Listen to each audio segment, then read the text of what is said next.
Tātad mēs turpinām metāla iegūšanas metodas, jā, māka reakcija palīdzību, izskaidrot metāla iegūšanas veidus. Mēs palikām pie elektrolīzes. Tātad elektrolīze. Ok, mēs esam pamācījušies bišķiņ, ka elektrolīze var sadalīt oksīdus, jā, pieņemsim, natrija chlorīdu mēs varam sadalīt vienkāršajās vielās, alumīnijas 2O3 mēs arī elektrolīzes ceļā varam sadalīt, un pieņemsim, ko vēl mēs varētu sadalīt, ja mēs izkausējam un elektrolizējam, tātad tas mums būs natrija hidroksīds. Tātad elektrolizēt mēs varam ko? Mēs varam elektrolizēt sāli, sāls, mēs varam elektrolizēt oksīds, un pēdējais, ko mēs varam elektrolizēt, tas ir sārums. Jaunieši, atgādini, jauks notiek uz tāfeles, un jūs ļoti gribat to zināt. Ja kontrola darbs, tojas ļoti labi. Iegūšanas elektrolīze. Tātad, ja mēs sadalām natriju un chloru, ko mēs iegūstam? Vienkārši sadaliet uz pusēm. Tad mēs iegūstam natriju pareizi, un lai chlors bija tas, kas dzīvo divatā.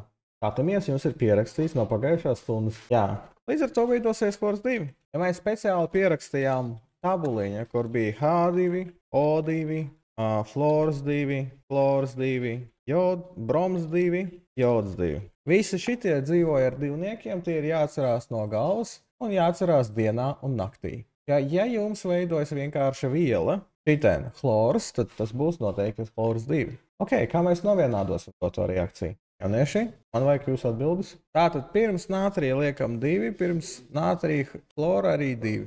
Chlors ir gāze, tam bultiņu uz augšu. Ok, super. Jaunieši, pārāk daudz pļāpāšanas un pārāk maz darba. Jūs atnākuši uz stundu, atgādinu. Man ļoti gribētos uzzināt, kas sanāca tajā reakcijā. Jā, rakstīja izkladē iepriekšējā stundiņā. Kā? Jūs sadalot alumīnijas 2O3 uz pusēm. Kāds izskatīs? Al plus O2, labi. Tagad vajag šo reakciju novienādot meitenītes. Pirms Al 2O3 būs 2, 4, 3. Ja šeit ir 2 reiz 2 ir 4. Tāpēc šeit mēs liekam 4. Bet kāpēc mēs to divnieku liekam šitien? Tāpēc, ka rekur šeit kābekļi bija 3, 2. Atkal pāra nepāra dilēma. Un līdz ar to pirms pāra skaitļa mēs liekam nepāra 3. Un pirms nepāra skaitļa liekam 2. Tālāk, natrija hidroksīds. Šeit būs sarežģītāk. Šeit veidosies natrijs, šeit veidosies ūdens, un šeit veidosies kābeklis. Ok, un tad šo es palīdzēšu novienādot, un tad mēs iedziļināsimies, kas mums tad bija tā elektrolīze. 2 natrijs OH,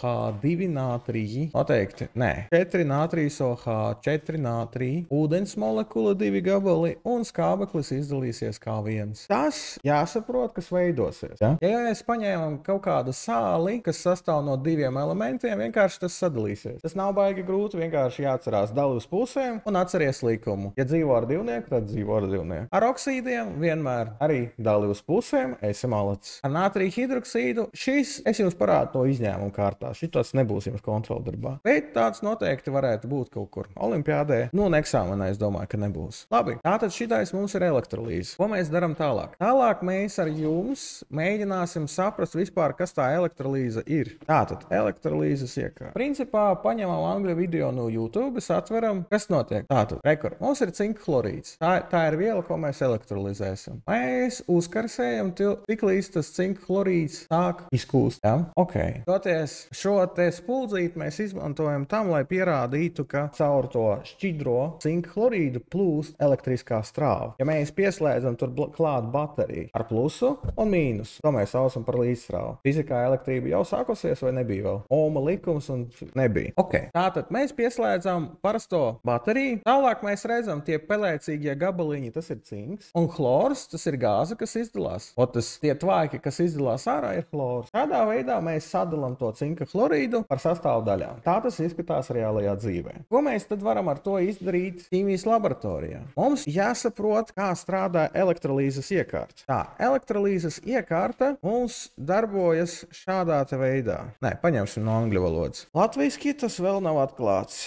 Tātad, rekur mums ir baterija. Fizikā baterija apzīmā šādi. Kas tur principā varētu būt? Parastā 9 voltu baterija. Šeit iekšā mums ir izkausējis natrija chlorīds. Parastais vārāmais sals. Un tātad vienā baterijas galā, kā jūs zinat, ir plus, un otrā baterijas galā ir kas? Mīnus. Un sanāk, ko nozīmē tas plus un mīnus baterijai? Rekur mums ir baterija. Kurā galā mums bija plusiņš, kurā galā mums bija mīnusiņš? Meitenes, zeltenes, skaistās kā jūra. Skatāmies uz tāfeli un daram darbu. Tātad, kur ir plus, kur ir mīnus? Plus mums vienmēr ir augšā. Plus, toties, kur ir šis, būs vienmēr plus, un tur, kur ir apakšā mīnus, tā ir vienmēr plakana daļa. Kā un kāpēc tas strādā? Kādas daļiņas vispār ķīmijā un fizikā kalpo par mīnusu lādiņu pārnesēju? Kādas daļiņas fizikā un ķīmijā bija negatīvi? Elektroni. Toties, elektrons ir negatīva daļiņa. Pareizi. Un loģiski, ka ja jums ir vieta, kur ir pozitīvs lādiņš, un vieta, kur ir negatīvs lādiņš, tie elektroni kaut kādi nevienmērīgi ir sadalīti. Pareizi. Kur to būs vairāk? Tur, kur ir mīnus. Pareizi. Jo mīnus, tāpēc, ka mēs sazīmējam šeit vairākus elektronus, līdz ar to šeit ir mīnus. Vai uz plusa ir kaut viens elektrons? Kā jums liekas? Vai elektroni ir uz plusa? Ir, bet krietni mazāk. Toties šeit var būt viens. Salīdzinot ar 10 šeit apakšā. Jā.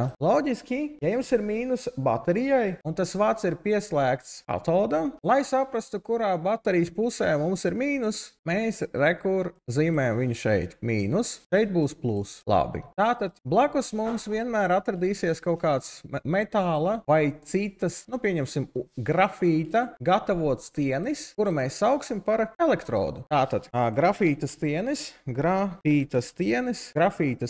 elektrods. Grafīta stienis elektrods. Grafīts ir oglekļa paveids, jā, stienis nozīmē vienkārši kaut kāds šitāds gabals, jā, un elektrods nozīmē, ka pie tā ir pieslēgta elektrība. Ja mēs pieslēgsim negatīvo baterijas lādiņu pie stieņa, to mēs tagad jau sauksim par katodu. Katods, un tam būs negatīvais lādiņš. Ja tam ir negatīvais lādiņš, meitenīts, zīmējam, rakstam. Jo par elektrolīzi jums nedaudz, bet tomēr jāzina, un tālāk jūs to atkārtosiet jau 10. klases ietvarā. Ok, super. Elektrods, katods. Otrā pusē mums būs arī tāds pats stienis, grafīta stienis elektrods, bet ja tam būs pieslēgts plus, tad tas būs jau anods. Mums šeit ir anods plus. Tātad šeit mums ir izkausēts, jeb šķidrs, karsts, šķidrs sals. Parastais vārāmais sals, pie kuru jūs ēdat un liekat pie zupas katru dienu. Izkausē. Tātad uz anoda un katoda mums notiks noteikti process. Uz anoda, anods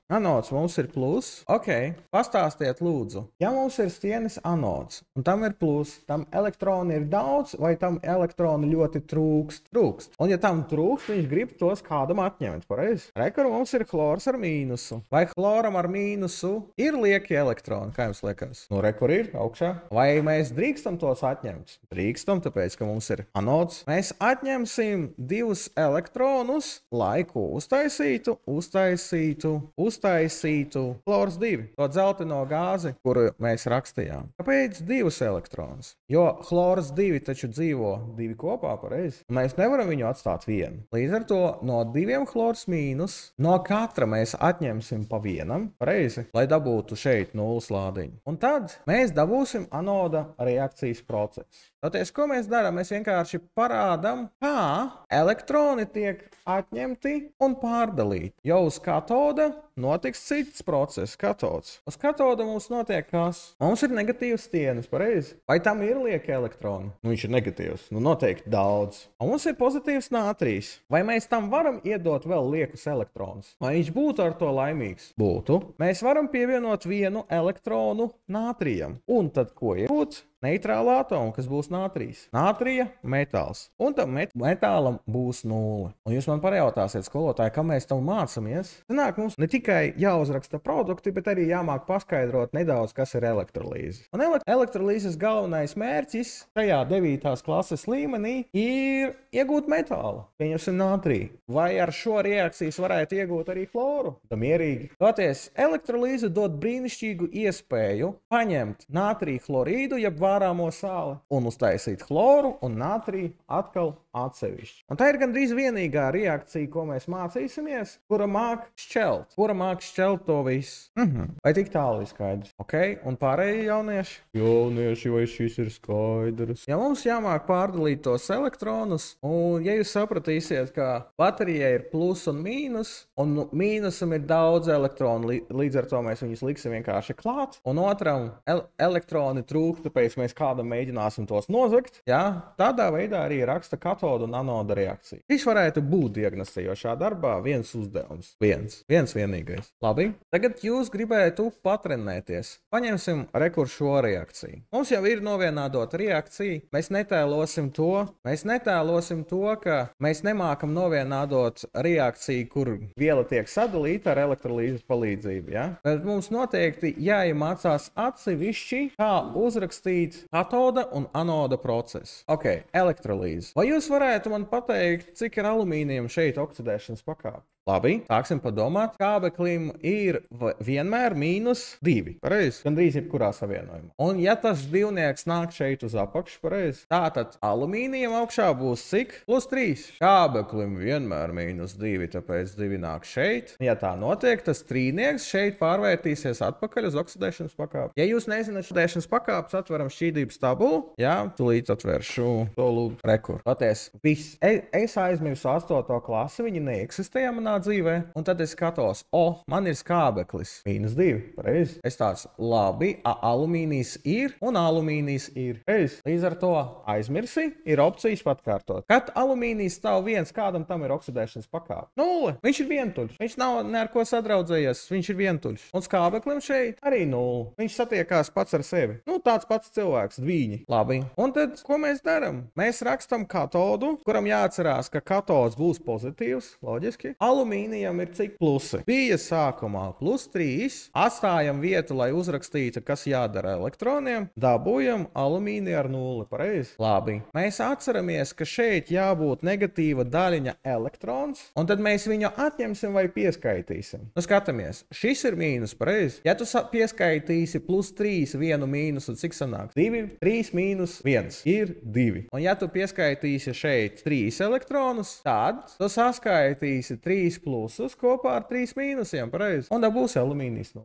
Tas ir katods. Anods. Anodam ir katodam bija plus, neviens man nelabo. Un anodam ir plus. Jā. Es jau vienkārši jaucu, jo ir cits temats, kur viņi mainās vietām. To jūs mācīsieties 10. klasē. Un šeit, kas notiek, kābeklim augšā mums ir kas? Mīnus. Mēs ņemam to mīnusu no šejienes, ja? Un skatāmies, kas paliek pēc reakcijas. Pēc reakcijas mums paliek skābeklis ar 0, 2 gabali. Mēs viņu tāpat arī norakstam. Labi. Tātad mēs saprotam, ka mums šeit jābūt 2 skābekļi, jo pretējā pusē arī ir 2. Ja? Un tad, ko mēs darīsim ar elektroniem? Atņemsim vai pieskaitīsim? Mums ir lieki elektroni šeit. Veseli 4 gabali. Tātad mēs atņemsim tos 4 elektronus, lai dabūtu 0, pareizi. -4 elektroni. Ot, tādā garā mēs arī dabūjam. Un principā mums tagad ir pilnīgi novienādota reakcija un uzrakstīts katodu un anodu procesu. Manā priekšskatījumā es zinu, kā sadalās vielas, pareizi. Lai man novienādotu šo, man nevajag nevienu, ne otru. Un tāpēc, kad man tikai prasa, es rakstu katodu un anodu. Nu, tas ir mans priekšstats pa 10 gadiem, kad es pasniedzu, un pa 15 gadiem, kad es mācos ķīmiju. Principā par elektrolīzi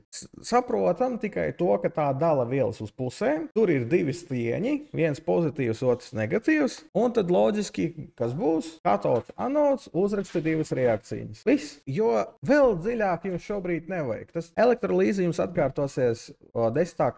klases vidū. Un šobrīd mēs vienkārši iepazīstinājāmies, sapratām, ko tā dara. Un tā ir ļoti svarīga un būtiska metālu iegūšanas veidā. Jo es gribētu jums atrast, paskatīsimies vēl vienu mazu video. Tātad, šīs mēs paskatāmies uz ļoti vecām. Kad es biju vēl jauns, un manā bērnībā mēs skatījāmies Discovery How It's Made. Un loģika, ka šitā visa iekārta ir viena milzīga elektrolīzes iekārta, un ar tās palīdzību ražo vienu vienīgo un ļoti svarīgo metālu, kuru sauc alumīnijas. Kāpēc? Jo alumīnijas ir jābūt lēts, jo no tā ražo ko? Kolas, skārdenes. Un tās skārdenes ir pietiekami daudz. Un šeit mēs varam redzēt, ka tas viss notiek milzīgās temperatūrās, jo sarkans metāls nozīmē, ka tas vairāki 1000 grādi. Un tad jūs ņemat to nost, un pēc tam no šī metāla gabala taisīs skārdenes. Sapratāt? Tāpēc elektrolīze nav vienīgi tas, kas notiek uz papīra vai laboratorijā. Tas ir būtiska metode, lai ražotu dažādus metālus. It īpaši alumīniju. Jo alumīnijas ir nepieciešams lidmašīnās, ja viņš ir viegls,